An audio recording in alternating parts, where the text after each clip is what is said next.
We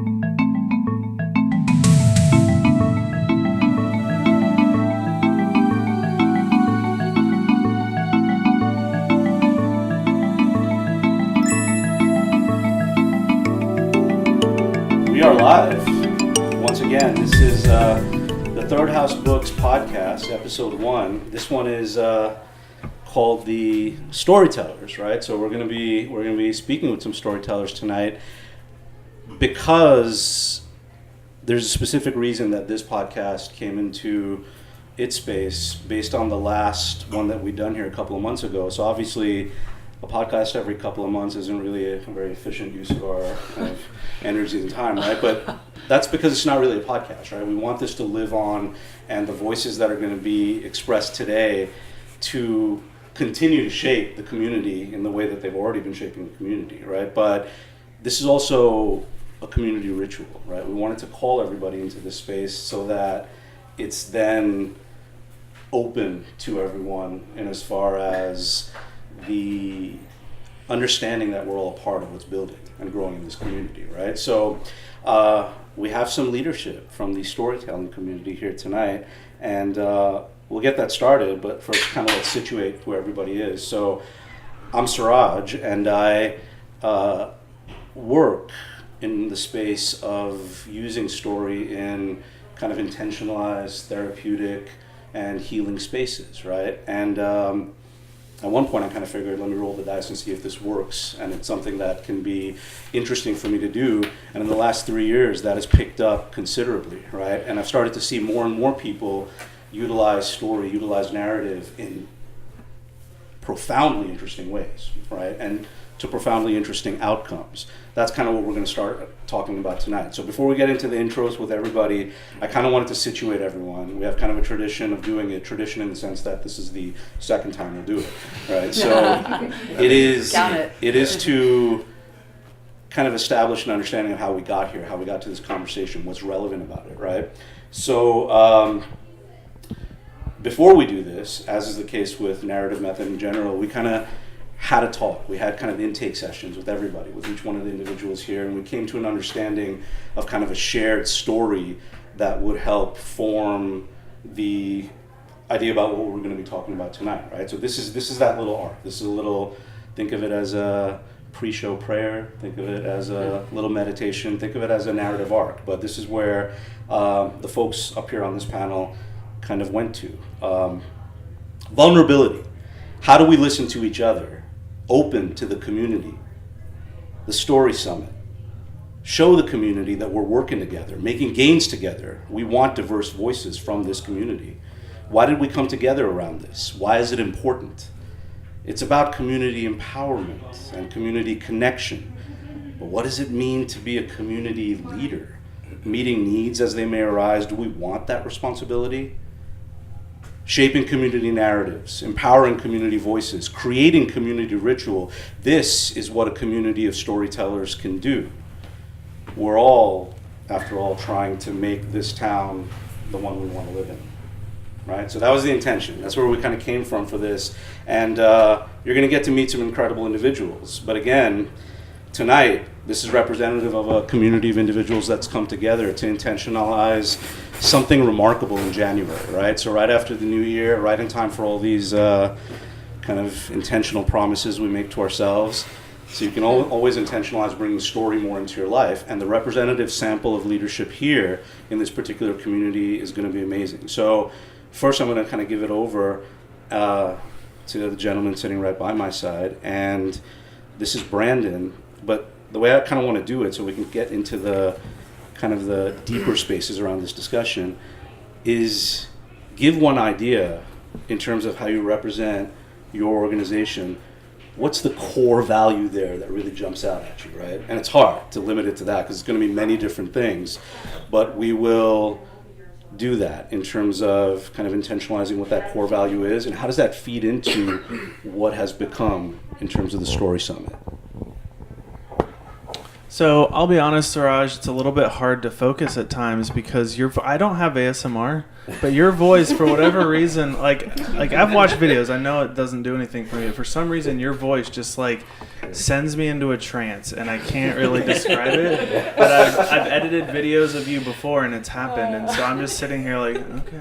Yeah. Okay. You know what? You know, when I intentionalized that to really do that ASMR thing is when I saw the video of Kylo Ren doing it, right? Like Kylo Ren doing ASMR was fantastic. The beautiful kind of soothing evil that comes out of his voice, right? So I'm trying to ascend toward that space. What is ASMR for those? Okay, so ASMR is I'm not sure what it stands for exactly, I'll look it up. But there's a whole bunch of videos on YouTube of people whispering so quietly, or like cracking their knuckles, or like opening boxes, sounds that are like really small and fragile and tingly, and it gives people supposedly like tingles on the back of their neck. It stands for Autonomous Sensory Meridian Response, and so if you've never heard of ASMR, you do a YouTube search and you'll be introduced pretty quickly. So I didn't mean to totally derail the conversation on the first question and the first person talking about it, but you talked about what is the one thing that really motivates me in my work and the work of the organization that I represent. So I'm one of the co-founders of SelfNarrate, a nonprofit organization here in Gainesville that's all about helping people to write and share their stories. And the purpose of that is for empowerment, personal growth and empowerment. If I had to pick one word that all of the work that we do is about, is empowerment. There's lots of different reasons to use storytelling and to get involved in storytelling, but the work that me and my co-founder, Dr. Jaron Jones, who will be joining us soon, when you start hearing another voice, that's him, that everything that we do, the opportunities that we take, the organizations that we speak for, we get offered some things that don't really make sense to our mission. If it's not about empowerment, we don't do it. So that's what we use storytelling for, and I think we've been really successful because one of the things that you find when you start to really dig into the research on storytelling and personal narrative development is that empowerment is a natural byproduct of writing your story and internalizing your experiences. So without going any farther on, I could speak all night about that, and hopefully, you won't have to hear me doing that. I'm going to pass it along to Bill. Can you rephrase the question for me? So again, and this is a question that will be for you, Bill. It's even harder in terms of the length of narrative, in terms of what you've developed in this community. But the idea of what it is now, this snapshot in time, that is a driving value to put your heart, your soul, your blood, your tears, as everyone in this panel is doing, into this effort of cultivating this community within Gainesville, and then how that is feeding in terms of your expectations for the Story Summit. Okay, thanks. Yeah, my name is Bill Bryson, and I put together the Conch storytelling event and podcast for Grow Radio, which is a local internet radio station. And I think we've been doing it about 5 years, minus a year, because we've been homeless for a year while the Light and Salvage was being rebuilt. But we host our events monthly at this local business, and I think the core essence of what we're doing is just locality, Suraj. It's very focused on Gainesville, although the stories aren't necessarily all focused on Gainesville, and they aren't always Gainesville storytellers, because we're in a public place and anybody can come and go from our events, and it's run more like an open mic than anything else. But we do 5-minute stories, true stories told live without notes, modeled after the Moth, and it's different than all those things I just described, just because it's so random every month. We come up with a theme that people are intended to follow, and they don't always follow. But they tell a story, and that's the heart of it. And it's usually their story. They're typically personal stories, so they're sharing something of themselves, and typically there are some essence of Gainesville involved in it, even if it's just the setting where they're telling it, but they'll refer back to it. And I think the cumulative effect of all that is it builds a shared experience for people who are there, both as listeners and storytellers and community members. And all those things kind of combine to create, I don't know, maybe a sense of value for where we live or a sense of identity for where we live. It's not easily put into a nutshell, but that's the best I can do right now. Yeah, that's a heck of a nutshell, man. That's an interesting tell. Thank you, because that's kind of the core of it, right? The idea of shared experience is exactly why we're here and kind of talking about this particular this method, this alchemy, this magic, this resource that we have right here in this particular community. And it's growing in many different ways, right? So we're going to talk about that kind of intersectionality in terms of the types of creative expression that are coming together to harness something special. And as Bill was saying, it's kind of even like an identity for this community, right? So before we round out and talk about this remarkable place and the remarkable minds behind where we're gathered tonight, let's kind of round this part of the intro out with our third storyteller extraordinaire, and this is Taylor.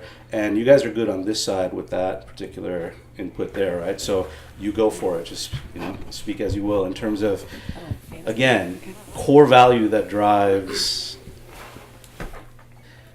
what it is that's pushing you forward with this. What's building that momentum at this moment, right? Not necessarily how you got into it or where it's headed, but what's driving you at this point. Yeah, I echo totally what Brandon and Bill have already said. I think empowerment and community are paramount for us. So my storytelling organization is called Guts and Glory GNV, and we also put live personal stories on stage in kind of a little bit of a, the word I always use is polished kind of way. Like people bring me their stories and we kind of search for their meaning and their motivation. Those are two of my favorite words. So we're trying to help people give a voice to their story.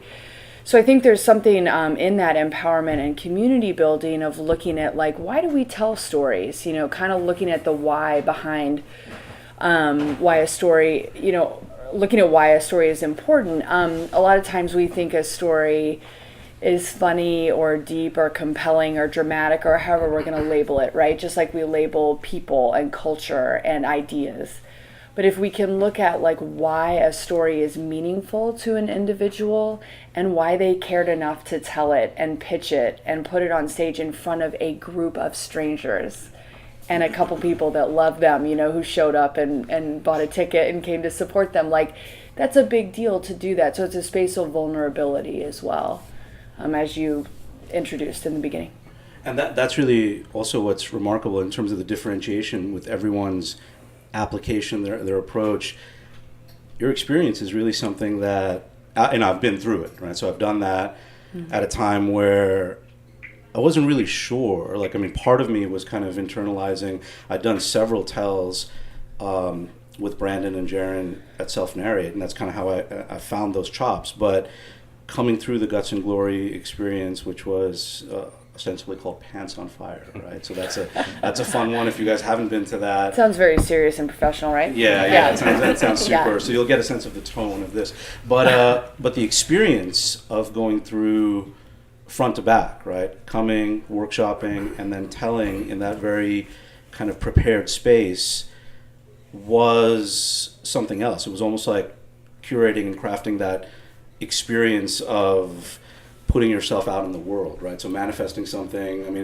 It's a very, you can feel very naked. Some of us in this community get naked for these particular tales. But I didn't need to do that. I felt exposed as it was. But coming through that moment, I got to tell you guys, right, at the end of it, it was actually, I got the privilege of doing this with Taylor's sister and a couple of others that are remarkable storytellers in this community, and we were running around as if it was like after the senior production of Our Town, right? High-fiving each other at the end.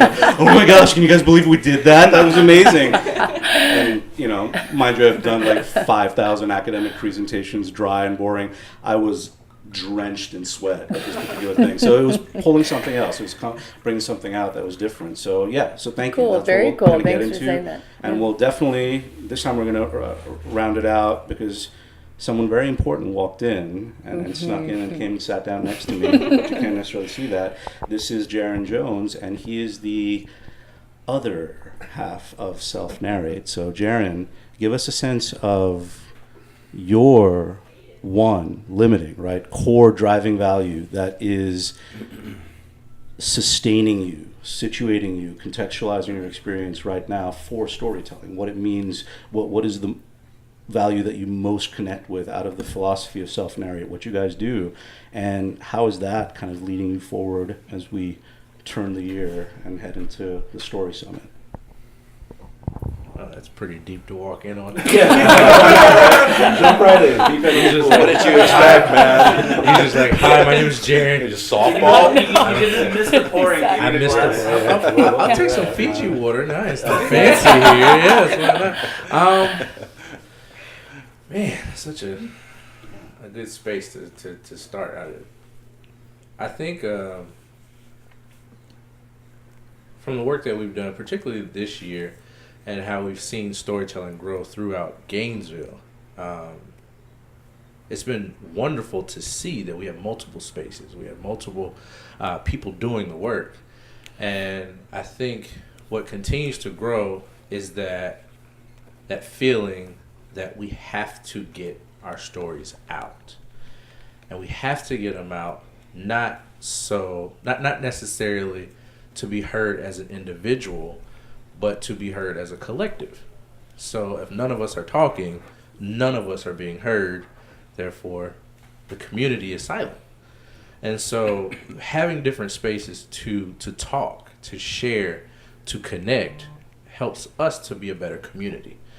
And I'm just excited to know that if it's not a meetup going on that week, there are other spaces for people to still have a voice, for a community to share their experiences, for us to see that though we may be very different in lived experiences, there are also several similarities of internal experiences all the time. And so that part of communication at the root of understanding comes from saying, through our differences there are similarities, and I can connect with you. Like, that's very powerful. And in the time that we are right now, where social media makes it easy to get on social media, but harder to connect, storytelling allows us to keep that connection. Yeah, absolutely. Sums it up. Yeah, and Podcast over. yeah, right. Yeah. Jaron looked like he wanted to drop that mic, but Right. I'm like, we're on a shoestring, so we can't really. We have It's the only carefully- mic we got. Yeah, exactly. It's the only one we got. Treat it with respect. So that's a beautiful statement, right? That's an important statement in terms of moving into this next space, right? There's this idea of harnessing, as Bill said, the identity of this city, harnessing the voice of the city, as Jaron said, the culture that we're trying to capture. So that's been done in other ways as well, right? That's also been done in a space that kind of transcends from physical to spiritual. It can be a womb, it could be a respite, it could be a place of discovering dissonance, ways you haven't thought about things, the voices that other people communicate that are perhaps contrary to yours or affirm your experience. Folks, what I'm talking about is this very important concept for those of us who have this grizzled gray in our beard. It's called a bookstore, right? And that is where we are, right? And the bookstores, you guys can all see. I think I'm sensing that level of warmth and comfort in this space, right? So who we have to thank for that are two remarkable individuals, right? Kiren, the proprietor of Third House Books, and his partner Heather are curating this experience for us, right? So why don't you guys, however you want to, I mean, Kiren articulated this well in the first podcast, which is about intention, which is about using creative expression to transition through very difficult spaces, right? So we went deep into that, and you guys will have access to that soon in terms of the prior episode of this podcast. But give us another sense of where your core values are relative to creating, sustaining, opening the space to us, giving us the ability to do something that, I mean, really the only difference would be that we'd have a fire in the middle and watching for mountain cats. There's a semi-fake one behind you. There's a fake one there. So Kiren, man, reflect. Since the last time, this time, we've gathered all these individuals together. How does the space feel? How is it feeling in terms of inching forward into the next year? I think I want Heather to say something first. Sure. And it's mostly because she's told me this. I've heard this from her several times about what this space means for her and what it's done for her. And I think that would maybe better describe something different than I could say right now, I think. Okay.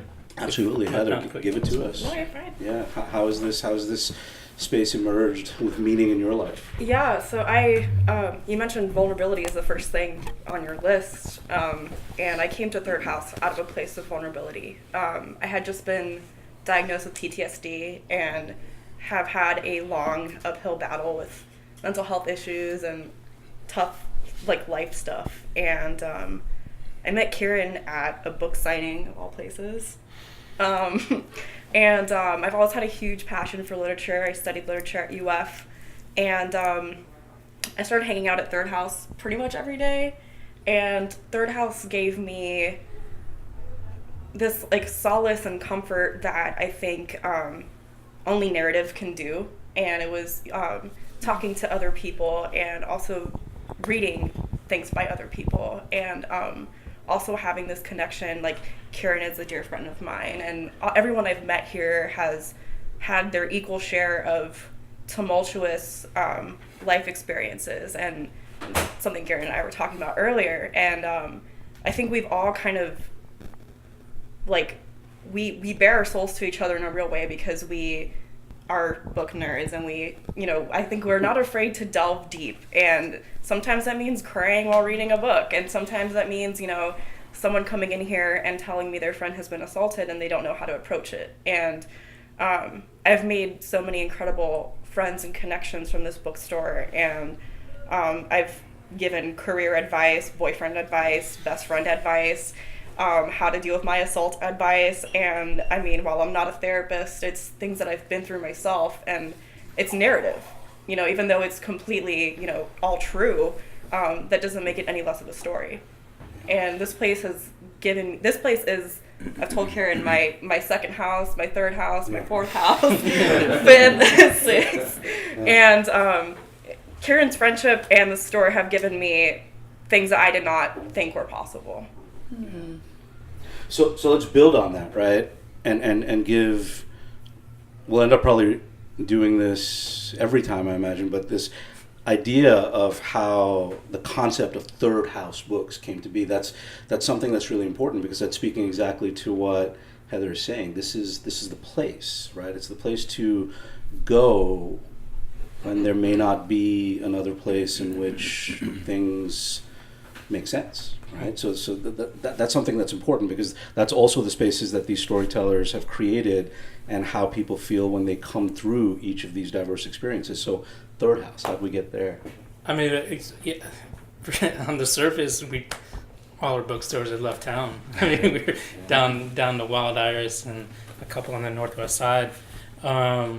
So very much on that surface level, it was just a matter of me having just quit grad school and not really knowing where the direction of my own life was going,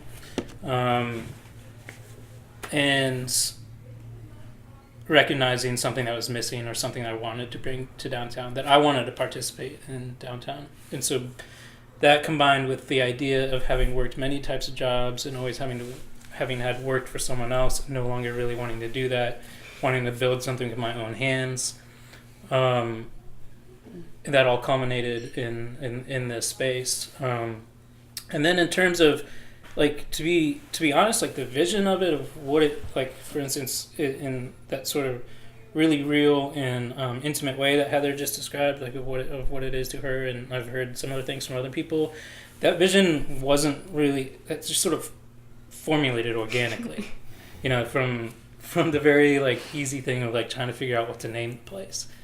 from like analog books to romantic dog books to finally Third House, and stumbling upon Ray Oldenburg's book, The Great Good Place, and seeing this idea of a third place being that refuge and sanctuary. And then, of course, all this was happening. We're gearing to open our doors at the end of October, and a week later was the election, and everyone felt, at least in my cohort, there's a lot of people, and I think a large Gainesville cohort, feeling distraught and not knowing where to go, what to say, who to talk to, what to talk about, or maybe feeling self-conscious about repeating the same sort of feelings of devastation or loss. And so very immediately it became obvious that Third House had to become a space where people could come in and do one of many things. Find similar people to talk about their worries with, to escape their worries with by escaping in a book or in some coffee, chit chat, stuff like that. So it just became really, I want to say it was really charged by the moment in terms of it becoming that sort of space. Brilliantly put. So charged by the moment, necessitated by the moment, a space that grew out of the expression of need in the same capacity as Guts and Glory Gainesville, SelfNarrate, the Conch, right? These are all spaces that provide something that people are actively searching for now, right now, in this moment. So let's kind of delve into that, right? Where are we at in terms of responding to that need, or well, I'm inspired by, like, I love hearing that story, right? I mean, that's a story in and of itself of how you guys came to be. I was really struck by getting started with Guts and Glory GMV that people were really, I got a lot of early feedback that the reason why storytelling was so important in any capacity was because of our political environment. And it was something that honestly had not occurred to me, that there was like so much separation and so much like separate other, like I'm different, just whatever, like there wasn't a lot of a feeling of unity or just confusion around that. And that's why story felt so powerful to people. So I think whether it's a physical space like this one, or in a shared experience, like Jaren said, of humanity, like being able to connect to, we all are linked in some way. There's a lot of meaning to be found there. And I think one of the that's maybe on like a community or a cultural level, but then I think another thing that goes on with individuals in a very secret sort of, I go as far as say like shame-driven way, is that I think loneliness is also like an epidemic of our culture. I think it's running rampant, and it's secret and it's scary, and yet if we could only normalize it, right? So I think story also brings people together when they feel separation from each other or even themselves, to kind of be able to put their own personal narrative into context with other people and be like, oh my gosh, I'm not alone. So it's like very personal and very global at the same time. And that's why story is like such a punch, Yeah, so thank you for providing a space like this where people are coming to technically like read stories, yeah, right? But also share their own and be connected. Yeah, it's all part of it. Reminds me of the Baldwin quote. It's like, I'm gonna get it wrong, but like just totally paraphrase it. It's something about when starting to read as a young kid, discovering that, my God, I am not alone. This person feels the same heartbreak I do. This person feels the same pains and different both highs and lows of life, and just sort of really discovering that for the first time and being in total awe of that and the sort of power of storytelling. Yeah, absolutely. That's great. I would add to that as well.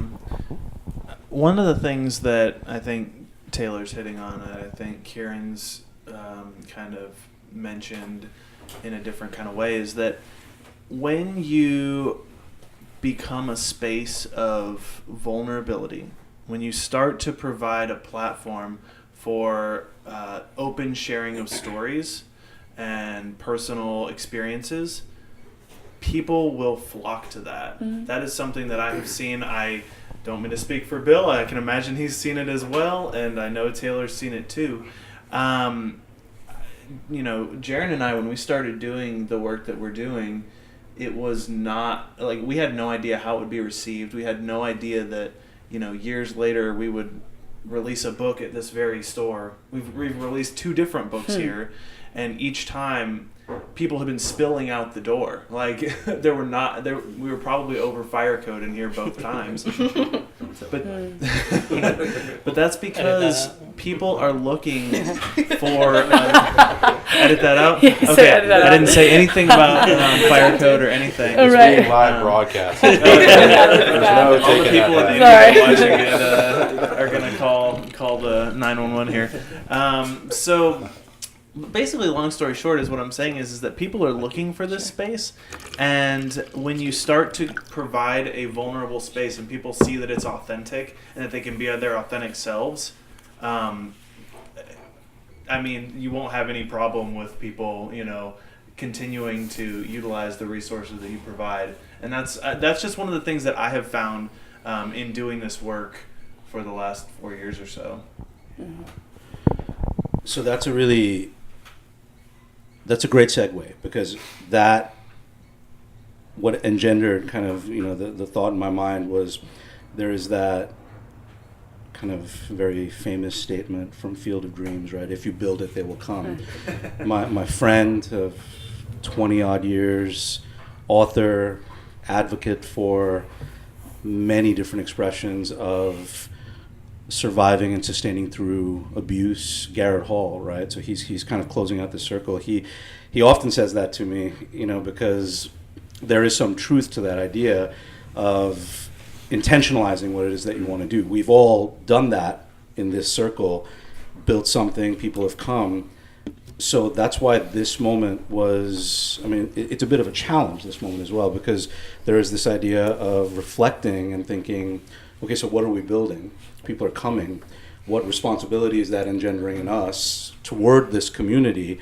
And Bill said it best when we had spoken about the idea. I was totally enamored of this, right? Bill, you mentioned Olympia, Washington, right? The idea of a space that claimed a certain moment in history in terms of artistic expression, became known for that. There was a culture then that expressed out of that city that was so cohesive that people either came, heard, whatever the case was.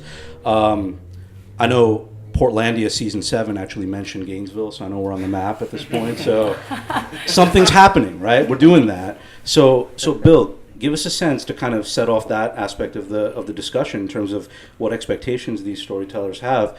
Give us a sense of what Olympia, Washington did. I mean, what kind of generated out of that space? Well, I used them as an example mainly because it's a great sort of reference to what potential we have here in Gainesville and what we can do, you know, just on our own, self-generated, from our own community, from our own environ. Olympia in the 80s was a tiny town. They have a college there, but it's, you know, not much to speak of, no insult intended, but they created something wonderful there. Calvin Johnson and K Records and the artistic community that formed around that organization created vital culture that emanated from there, but it was, like I said, self-generated to entertain, educate just the local population. And we do a lot of that ourselves here in Gainesville. We do a lot just for ourselves. Obviously, there's people with aspirations and goals, and they want to go beyond Gainesville, but certainly while they're here and with the resources we have here, it's pretty grand what we can create here in our little town. And so Olympia is primarily just a inspiration to me on what, you know, you can do yourself without a whole lot of means as well. And we've got all these tools now that are above and beyond what existed in the 80s as well. So again, Olympia is really just an example, but Gainesville's already achieving that and going beyond that as well. So yeah, that's the main thing about Olympia that I thought of. Thank you, Bill. So, speaking to that idea, right? There's some degree of self-awareness that we have coming through the spaces that we intentionalize, we create. There's a lot of feedback that's been overwhelmingly positive. So, of course, let me needle into, let me be the kind of the wet blanket of Buzzkill and think about what are the challenges that we faced in terms of access, in terms of representation, in terms of inclusiveness, in terms of what do people expect of us. So Jaron, any sense of that, man, along your path? I know you have deep sensibilities in such spaces. So what's come up for you? Well, I think I came to Florida for grad school to do my PhD. I didn't know anyone. I never heard of Gainesville. When I got here, Truth hurts. I hadn't heard. You know. I thought it was Jacksonville. It was oh, I'm not there yet. No, I gotta keep going down south. Okay. University doesn't own a beach. Right. There's no water beside the lake. Okay. All right. So, well, yeah. So when I first got here, I mean, just in terms of representation, I found my tribe through the Black Graduate Student Organization at the University of Florida. That's where I found my wife. That's where I found some of my best friends, groomsmen, wedding party there, you know. And it was from a space of there being so low representation that when you found a group that you were familiar with, you clinged to them for essentially survival for the toughest times. So, let alone a dissertation is hard, but a dissertation is really hard when you feel alone and you don't know who you can talk to, or you're fearful of talking to people because you feel like you're representing a whole population of people that don't often get this opportunity. So that group, that representation is very strong. Now, once I graduated, Gainesville has this space where, for the majority of young people that migrate here, it's for 4 to 6 years, and then they leave. So in my case, I'm still here, and my tribe is moving away. And you also start to see that we're all here. We just haven't had spaces that allowed us to find each other, and also express ourselves and make connections where it doesn't feel so alone, you know. And so what we've tried to do is keep our friends to stay, for one, selfish, but also creating a space where it doesn't have to continue to be a rotating door of college students. They come, we train the best and the brightest, and then we send them off to say, build somewhere else. Gainesville is a place that we can build and create here. And so we hope that we're doing something that bridges and creates connections from people who have been here their whole lives, people who came here with the intent to stay, and people who didn't know that this was an option. And so we've seen that. And from our events, from the stories that we share, we're seeing it's you know, the range of how people got here it's very different. But people are still together and being able to share as a community. So for me, that's been very that's really made me proud to still be here and feel that the work we're doing is making an impact, to also let other people know this is Gainesville. There is a space for everyone. Everyone should have a voice, and we should be empowered to continue to grow that voice. Question. Yep. So I know, hypothetically, this is a hypothetical question. Sure. I know that your wife is working on her PhD, so you would be here for that anyway. But do you think that if you had not gotten involved with the burgeoning storytelling community and really become one of the pillars of that community, do you think that you would have wanted to stay in Gainesville or would be staying in Gainesville had you not gotten involved with, again, the storytelling community here? I can say 100%, had I not been attached to the stories of Gainesville and SelfNarrate And now the communities that we have here, I would have gone elsewhere. My intentions, my first 3 years being here was get the degree, move to Atlanta, move to Tampa, move to Miami. Maybe I go back to North Carolina. And then around that third year, we really grew SelfNarrate from a project to we're creating, this is our purpose, this is a part of who we are, and we have something special here, where it was like, wow, like now I know what's available in Gainesville. Now I know the people of Gainesville. Storytelling alone helped me distinguish UF from Gainesville. There's a huge separation where UF is so big that you can spend your 4 years on campus and never leave. You have everything you need on campus, and they built it that way. And they're continuing to build it out further and further so it connects all the way downtown. So even when you're downtown, you're still at UF. So unless we're figuring out a way to create a space where community is involved with the students can now communicate with the community, then they realize, okay, I have a space here. I'm not just a UF student. I'm a citizen of Gainesville. Like, I'm here. Like, I'm a part of this town. I don't think that many of them feel that way. But Story helped me to realize that I am a part of Gainesville. And I like Gainesville. It's just because I didn't know Gainesville. Because I hadn't heard the stories. So, Can I riff on that a little bit? yeah, man, please.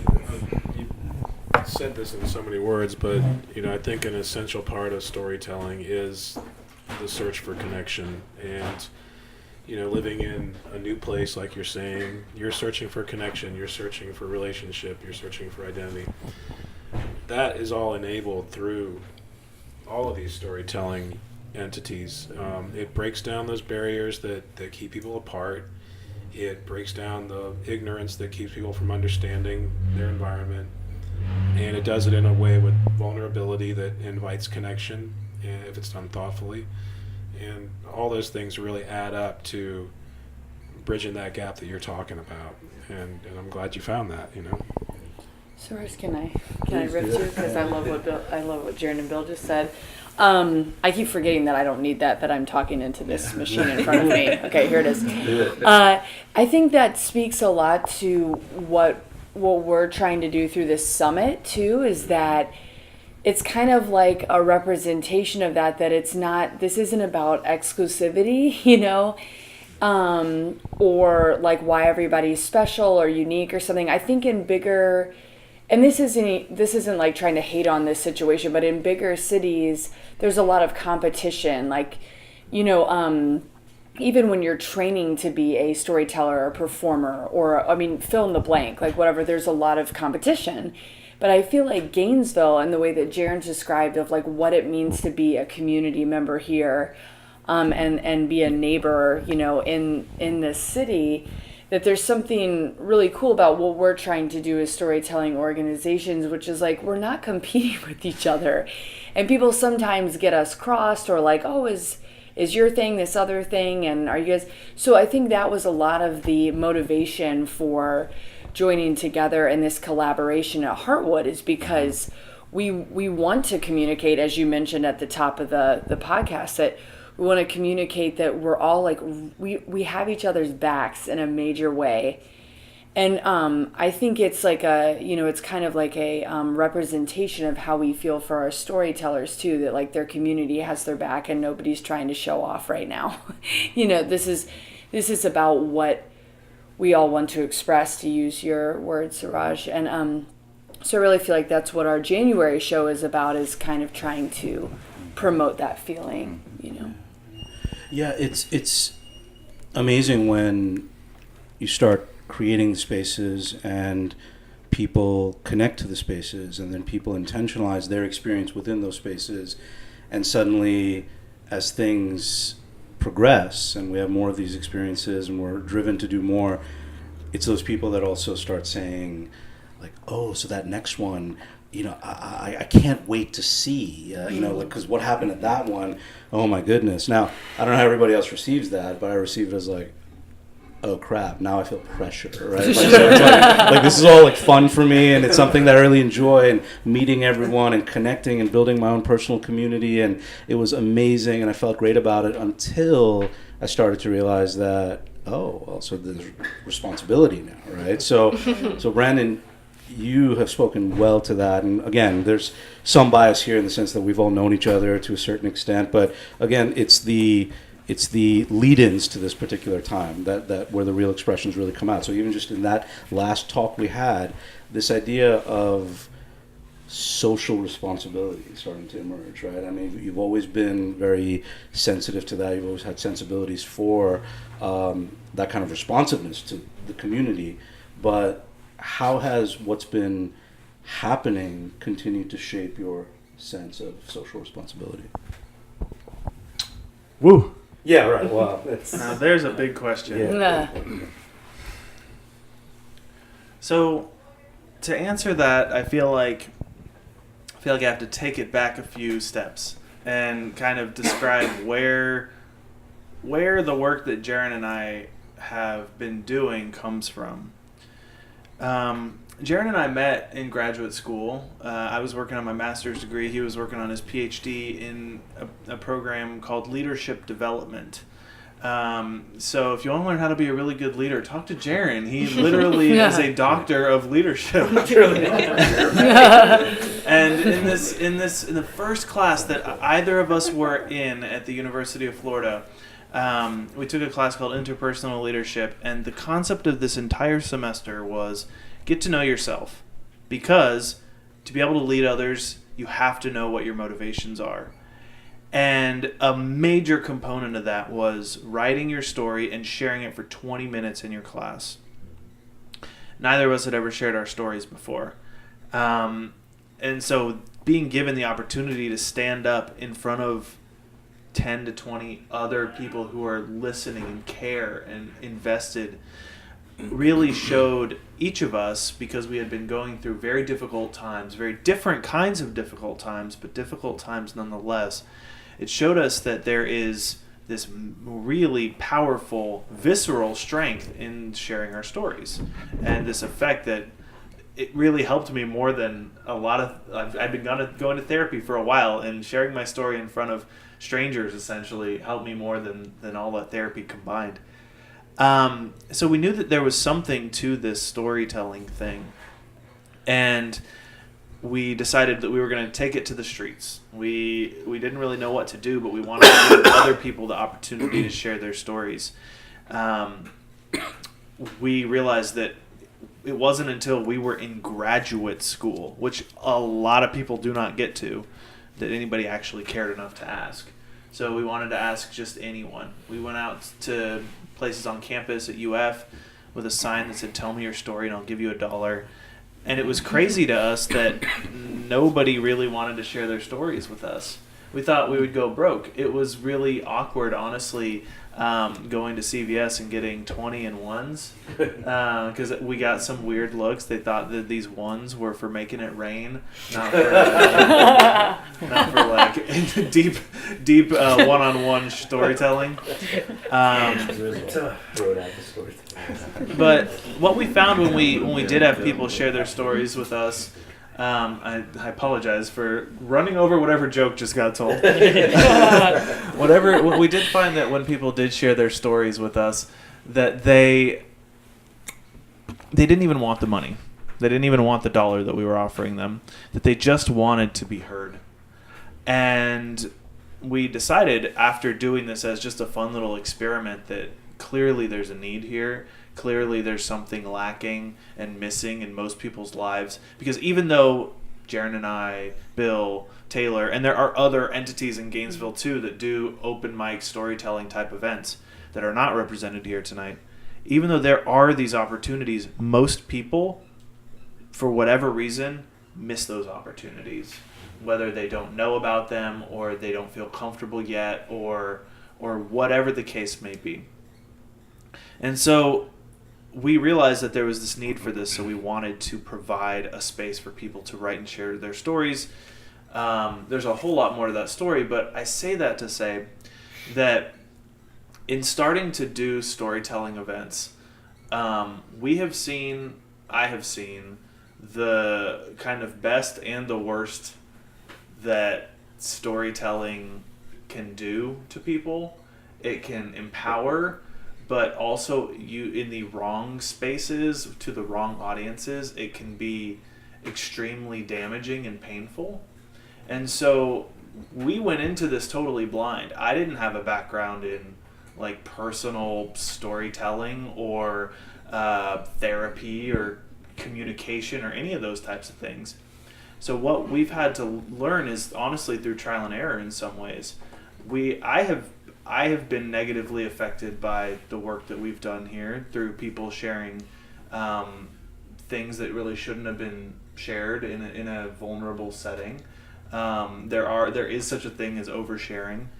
And through going through this work and doing this work for such a long period of time, what I've learned my role to be in terms of social responsibility is, and Jaren and I have had long conversations about this, we're facilitators. Actually, I've found myself sharing fewer stories at SelfNarrate events over the last year or so because my energies are spent creating an environment where people can feel vulnerable and not feel painful, not feel forced to do anything, and just be in the moment and care about each other and create this space. So, it's a long story to really say that I think the longer that you do this work, the more you find yourself in that space of having to make those conscious decisions to include something or exclude something to better the community rather than provide yourself a space to share stories or get attention or whatever the case may be. There really is this community that you become kind of the shepherd of, for lack of a better term, for the benefit of everyone. So, speaking to that perspective, right? Like you guys have gotten a well scaffolded, though these discussions can go on for hours in terms of how these kinds of identities form.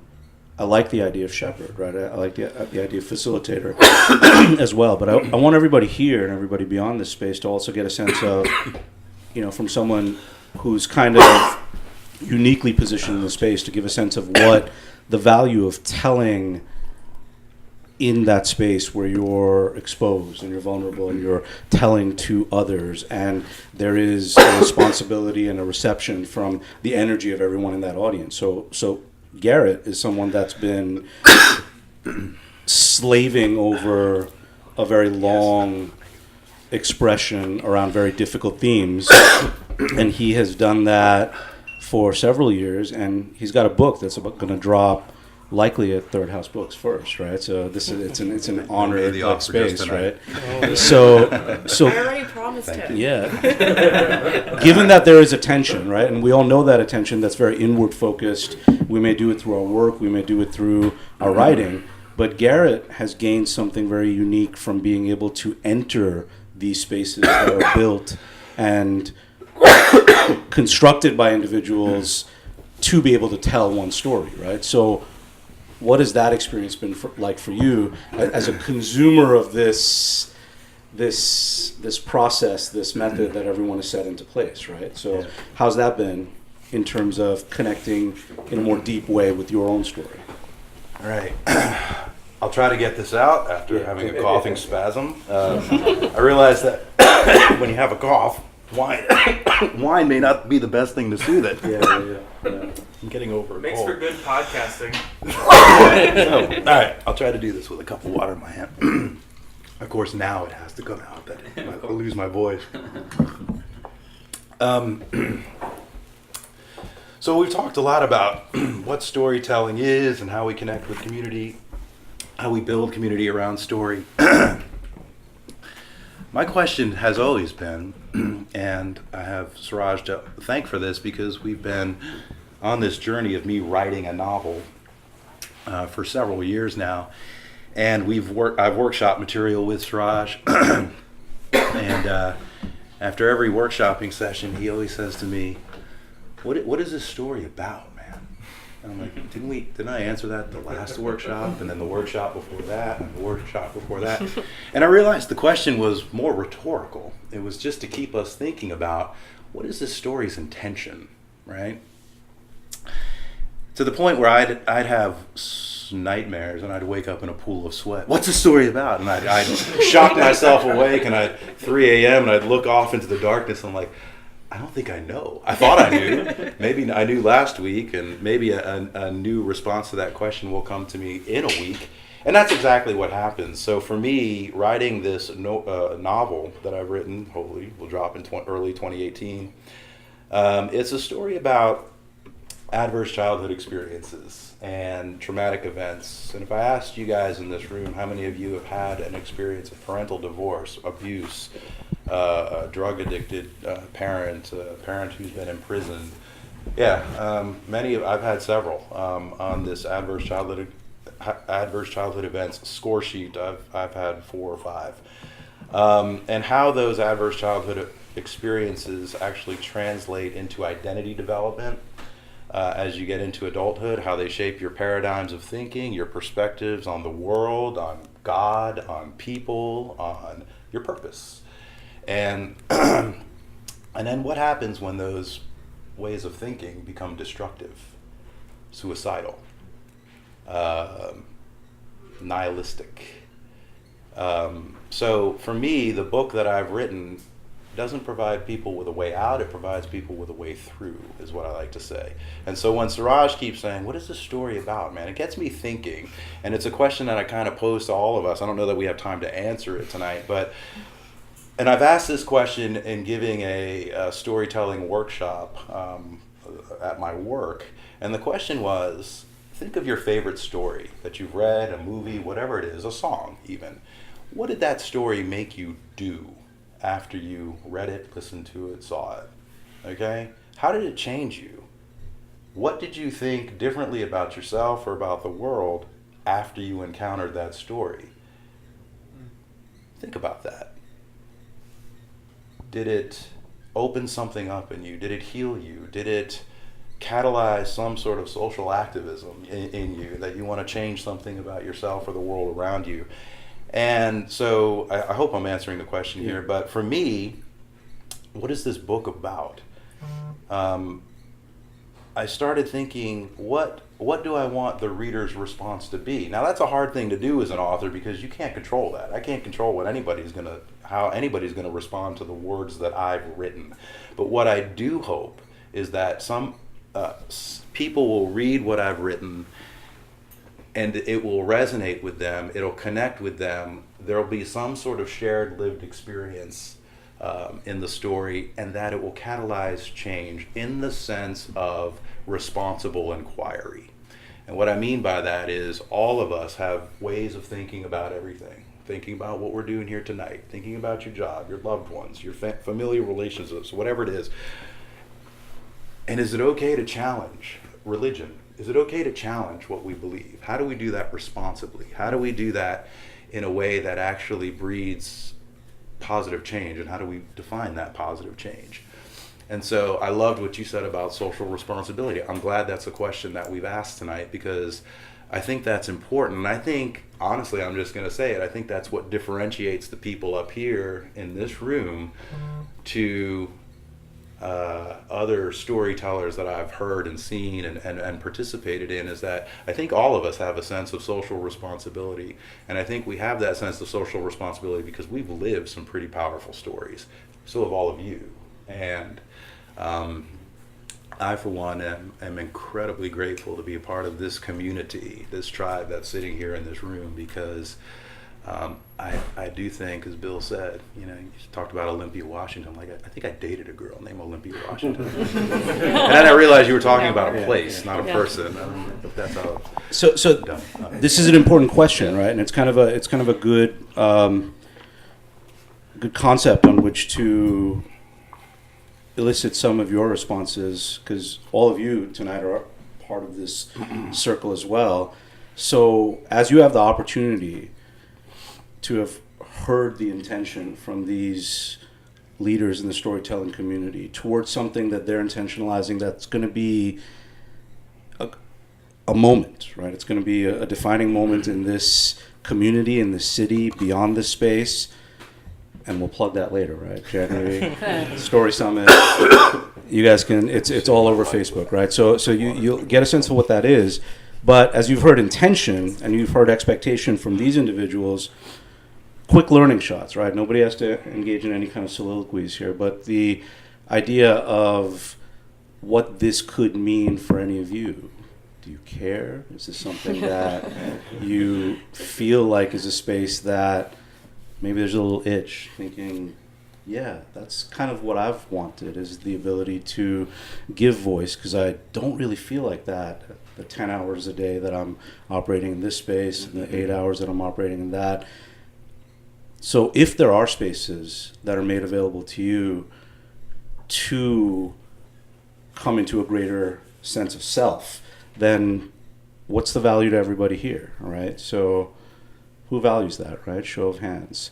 Let the record show no one raised their hands. No, it's really important, right? So everyone's kind of coming into that understanding. But let's do that, right? Just it's a quick intake, right? We've said the word storytelling a lot. It's very pervasive in the zeitgeist of the moment, right? But storytelling, what does that mean to everybody, right? So for you, Matt, like storytelling is what kind of expression in your life? Could be professional, and I kind of know that about Stephen as well, right? But yeah, so how does that resonate with you? We can give the mic. On the spot there. Sorry. Yeah, no, that's fine. It's the front row. I could probably go on for an hour about everything that all of you all have said. Really touches home with me a lot. Phrases that I've heard, words that I've heard, like loneliness and being disconnected, and this sense of isolation and being separated. And for me, that's what telling our stories does. And you mentioned that, therapy can only go so far, but to share your story with a stranger is almost more powerful than that, right? I currently spend a lot of time in the circles of addiction and treatment and recovery, and that's exactly how it works. People who have gone to therapy to try to deal with their addictions, to try to, work it that way, it never takes them all the way, but until somebody sits down and tells them their story that is the same story that they're living, and they realize that, as it was said, someone else is going through this, right? I'm not alone, it's not just me. And then they're empowered to tell their own story, and then what happens, I believe, and what has happened to myself, is that your internal story begins to change, the story that you're telling yourself. And those stories can be frightening sometimes, the stories we tell ourselves about the past, sometimes about the futures that haven't even happened. Sometimes they can be favorable toward ourselves, even when maybe they shouldn't be. And so we start changing the story, our own story, and it changes who we are, and I think it changes our emotional quality, and just being sort of connected with people. One last thing, I was just thinking as you guys were talking about the etymology of the word story coming from history and historia, and to me, the importance, yeah, it's a good, great Def Leppard album. But to me, the importance of story within the community is that our stories, the stories that we tell, and the stories that are empowered to be told are going to become the history of our community. So, that's right. What a great point. Yeah.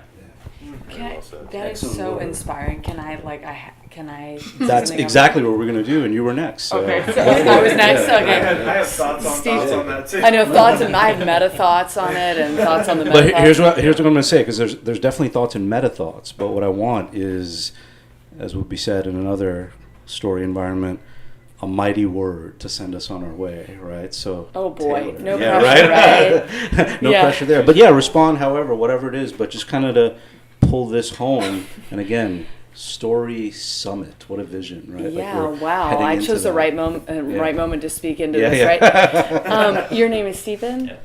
Yeah. Stephen, thank you for that, because I think one of my obsessions of the last year maybe is this idea that you gave all of us right now, which is like our stories are so critical to tell and share with each other, but there's also this fine line between sharing our stories with people who don't even necessarily know us and being obsessed with our own story. And I think that there's an intersection between the two of telling our stories in a way that sets us free.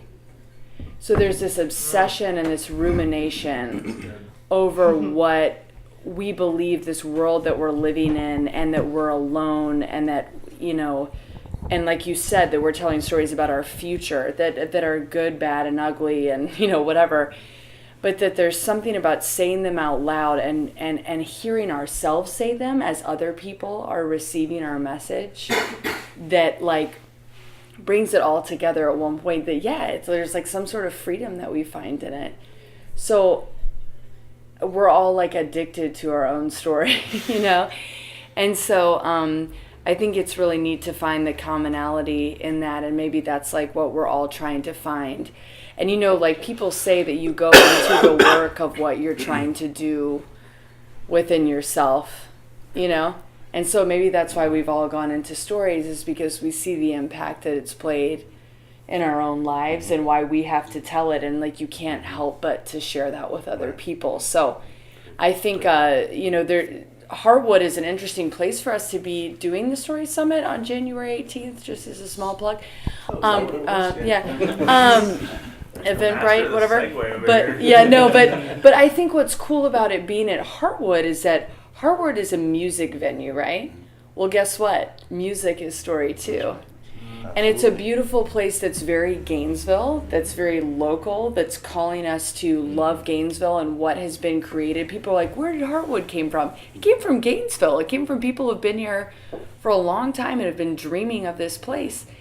And so I think it's a cool reflection of our intentions to have it there.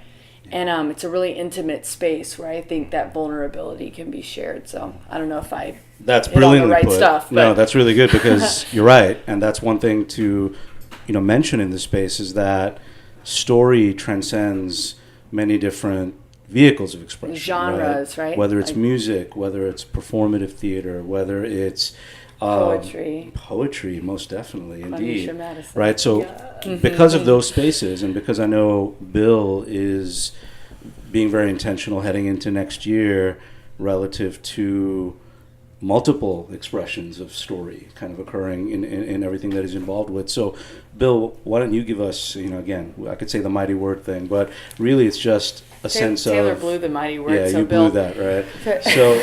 So Bill, what's your intention in the best way that it could be summed up, kind of in specifically to the Story Summit, in terms of nothing as hard as what do we want to achieve or outcomes, but just how do things look once we've moved through that space, right? What is the Story Summit going to do?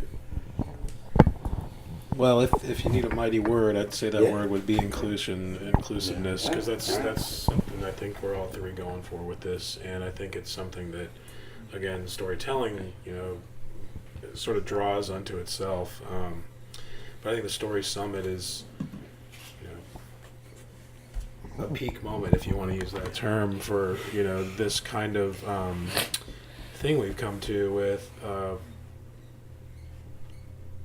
a union of sorts of the different entities that are all essentially working towards the same thing in the same town, and reaching different audiences through their own avenues. But again, when we come together and put this event together, it draws all those people closer and into each other. And again, it hits on all the things we've been talking about. It's going to break down barriers. It's going to let people see the similarities in each other's lives.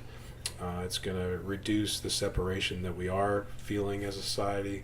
I didn't get to talk about this before. I mean, social media gets talked about all the time, but as inclusive as it tries to be, I think it actually isolates us more and more, and it's another competing element that's pulling us apart. And so these kind of human events that we're putting together with real people talking to each other, sharing something with each other, are combating that. And that's something that's essential right now, because I feel like we're sort of under assault by all these things that are kind of pulling us apart instead of pushing us together. Yeah. Beautifully said. Yeah. So Brandon, in terms of, you know, your kind of closing kind of concept here, how do you intend to use story to sway the 2018 midterm elections? Oh, sorry, no. It's Wait, he has an answer. What's the? So one of the storytellers at Story Summit is Ms. Gail Johnson. Yes. So everybody should go vote for her. There's my sway the election. Yeah, she can.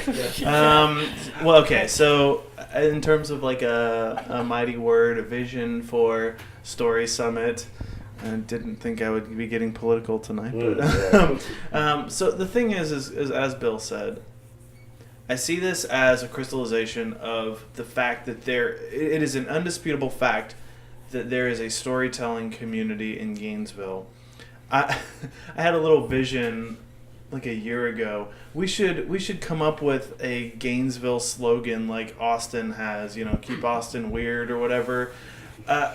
I mean, I didn't really come to a full realization of what that would be, but I mean, something to the effect of the city of stories. Like, there is this movement in storytelling here in town between all of the communities that the three entities represented here circulate within, Third House in general. And again, there are other entities doing this kind of work with different communities that are even being represented here tonight. I think that it is something new. I think that it is something that Gainesville could very potentially become known for. But there is there's a real drive towards story. There's a real community around story. And I would like to see the larger Gainesville community as a whole start to see itself that way. And I see whether Story Summit 2018 is going to be the thing that does it, or if it's a slow, or if it's the first step towards that, when we all come together towards a common goal.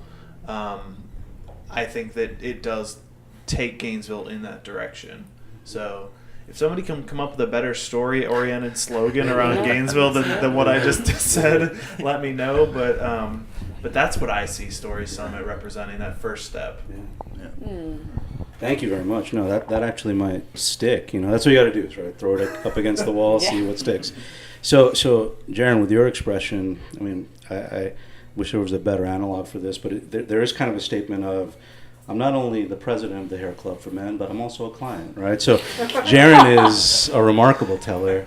He is actually going to be representing SelfNarrate, obviously, via Story Summit, but he's also telling, right? So that's a unique kind of space to occupy as someone who has such a sense of social responsibility going into this, but you're also telling. So what do you want out of that experience? How do you see that experience unfolding?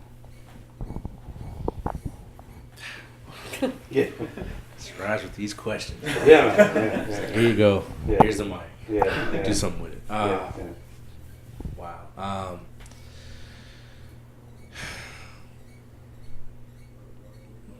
Being on both ends, because I also speak, so it's usually grounded within story.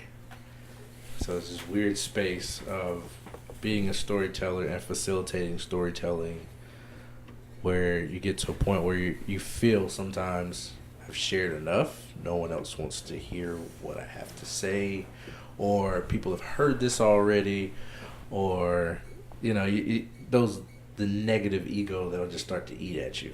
And